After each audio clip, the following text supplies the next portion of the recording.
اللہ تعالیٰ رات میں اپنا ہاتھ پھیلاتا ہے تاکہ دن میں گناہ کرنے والا توبہ کر لے، اور دن میں ہاتھ پھیلاتا ہے تاکہ رات میں گناہ کرنے والا توبہ کر لے۔ آج کا دن واپس نہیں آئے گا۔ نبی کریم صلی اللہ علیہ وسلم نے فرمایا، قیامت اس وقت تک قائم نہیں ہوگی جب تک انسان کی عمر کم ہوتی چلی جائے گی۔ کل پر بھروسہ مت کرو۔ رسول اللہ صلی اللہ علیہ وسلم نے فرمایا، شام ہو جائے تو صبح کا انتظار مت کرو، اور صبح ہو جائے تو شام کا انتظار مت کرو۔ کامیاب کون ہے؟ نبی کریم صلی اللہ علیہ وسلم نے فرمایا، کامیاب وہ ہے جس نے اس دنیا میں رہتے آخرت کے لیے تیاری کر لی۔ سب سے بڑی کامیابی۔ رسول اللہ صلی اللہ علیہ وسلم نے فرمایا، جو اللہ سے ڈر گیا، اللہ اسے ہر پریشانی سے نکالنے کا راستہ دے دیتا ہے۔ وقت سے پہلے سنبھل جاؤ۔ نبی کریم صلی اللہ علیہ وسلم نے فرمایا، 5 چیزوں کو 5 سے پہلے غنیمت سمجھو: جوانی کو بڑھاپے سے پہلے، صحت کو بیماری سے پہلے، دولت کو غریبی سے پہلے، فرصت کو مشغولیت سے پہلے، اور زندگی کو موت سے پہلے۔ ہر دن اللہ کی طرف سے موقع۔ نبی کریم صلی اللہ علیہ وسلم نے فرمایا، ہر صبح 2 فرشتے اترتے ہیں، ایک کہتا ہے، اے اللہ، خرچ کرنے والے کو بدلہ دے، اور دوسرا کہتا ہے، اے اللہ، روکنے والے کو ہلاک کر دے۔ رسول اللہ صلی اللہ علیہ وسلم نے فرمایا، دنیا مومنوں کے لیے قید خانہ ہے اور کافر کے لیے جنت۔ عمل ہی ساتھ جائے گا۔ نبی کریم صلی اللہ علیہ وسلم نے فرمایا، میت کے ساتھ 3 چیزیں جاتی ہیں، 2 لوٹ آتی ہیں اور 1 رہ جاتی ہے، اس کا مال، اس کے رشتہ دار اور اس کے عمل۔ مال اور رشتہ دار لوٹ آتے ہیں اور عمل ساتھ رہ جاتا ہے۔ سب سے بڑا نقصان۔ رسول اللہ صلی اللہ علیہ وسلم نے فرمایا، سب سے زیادہ گھاٹے میں وہ انسان ہے جس نے اپنی آخرت کو دنیا کے بدلے بیچ دیا۔ نبی کریم صلی اللہ علیہ وسلم نے فرمایا، اللہ تمہارے جسم اور شکل کو نہیں دیکھتا بلکہ تمہارے دل اور اعمال کو دیکھتا ہے۔ گناہ چھوڑنا بھی عبادت ہے۔ رسول اللہ صلی اللہ علیہ وسلم نے فرمایا، مسلمان وہ ہے جس سے دوسرے مسلمان اس کی زبان اور ہاتھ سے محفوظ رہیں۔ نبی کریم صلی اللہ علیہ وسلم نے فرمایا، دنیا میں ایسے رہو جیسے تم مسافر ہو یا راستے سے گزرنے والے۔ نئی شروعات کا اصلی مطلب۔ رسول اللہ صلی اللہ علیہ وسلم نے فرمایا، جو اللہ کے لیے کسی چیز کو چھوڑ دیتا ہے، اللہ اسے اس سے بہتر عطا فرماتا ہے۔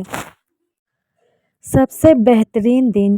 نبی کریم صلی اللہ علیہ وسلم نے فرمایا، سب سے بہترین دن وہ ہے جس میں انسان اللہ کی اطاعت کرے۔ رسول اللہ صلی اللہ علیہ وسلم نے فرمایا، جو ہدایت پا گیا وہ کامیاب ہو گیا۔ رجب کے مہینے میں 2 صدقے ضرور کریں۔ اس الفاظ کے ساتھ کوئی صحیح حدیث موجود نہیں ہے۔ نبی کریم صلی اللہ علیہ وسلم سے یہ بات ثابت نہیں ہے کہ رجب میں خاص طور پر 2 صدقے فرض یا ضروری کیے جائیں، لیکن صدقے کی فضیلت پر صحیح حدیثیں موجود ہیں۔ رجب کیوں خاص ہے؟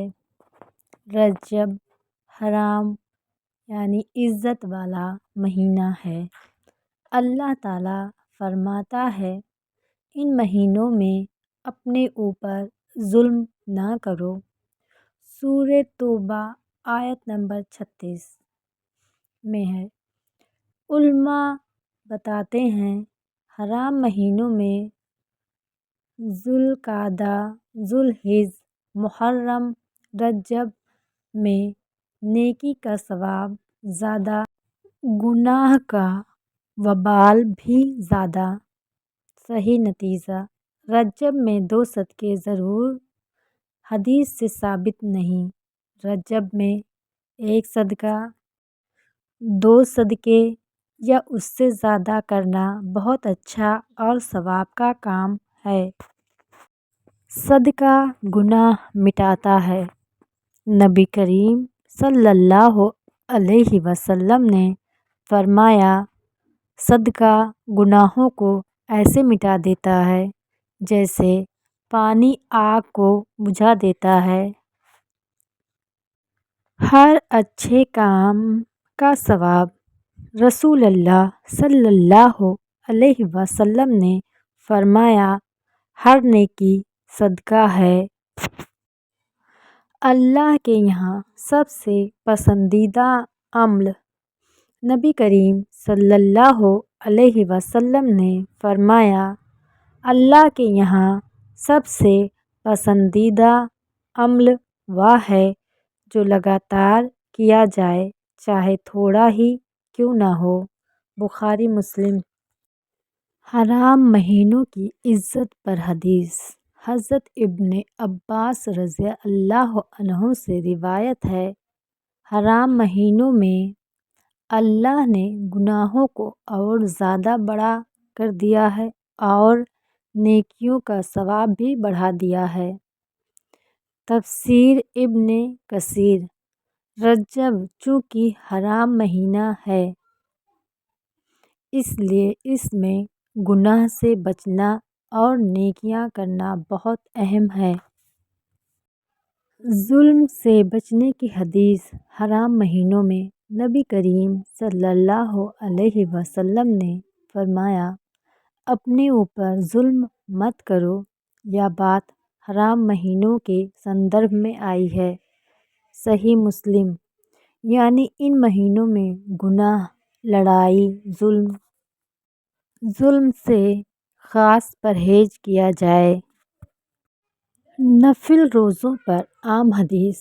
حضرت ابو ہریرہ رضی اللہ عنہ سے روایت ہے، نبی کریم صلی اللہ علیہ وسلم نے فرمایا، ہر سوموار اور گرووار کو اعمال پیش کیے جاتے ہیں اور میں چاہتا ہوں کہ میرے اعمال روزے کی حالت میں پیش ہوں۔ اسے رجب میں بھی کیا جا سکتا ہے، لیکن یہ نہ سمجھیں کہ یہ رجب کا خاص روزہ ہے۔ صحیح طریقہ توبہ اور استغفار، عام نفل عبادت، گناہوں سے سخت پرہیز۔ رجب کے مہینے کے بارے میں حضور پاک صلی اللہ علیہ وسلم کی حدیث۔ حضرت ابوبکر رضی اللہ عنہ سے روایت ہے کہ نبی کریم صلی اللہ علیہ وسلم نے فرمایا، سال 12 مہینوں کا ہوتا ہے، ان میں سے 4 مہینے حرام یعنی سمان والے ہیں، 3 لگاتار، ذی القعدہ، ذی الحج اور محرم، اور چوتھا رجب ہے جو جمادی اور شعبان کے بیچ ہے۔ قرآن کی آیت میں اللہ کے نزدیک مہینوں کی گنتی 12 ہے، ان میں سے 4 حرام ہیں۔ عام نیکیاں، توبہ، ذکر، گناہوں سے زیادہ بچیں، کیونکہ رجب حرام یعنی سمان والا مہینہ ہے۔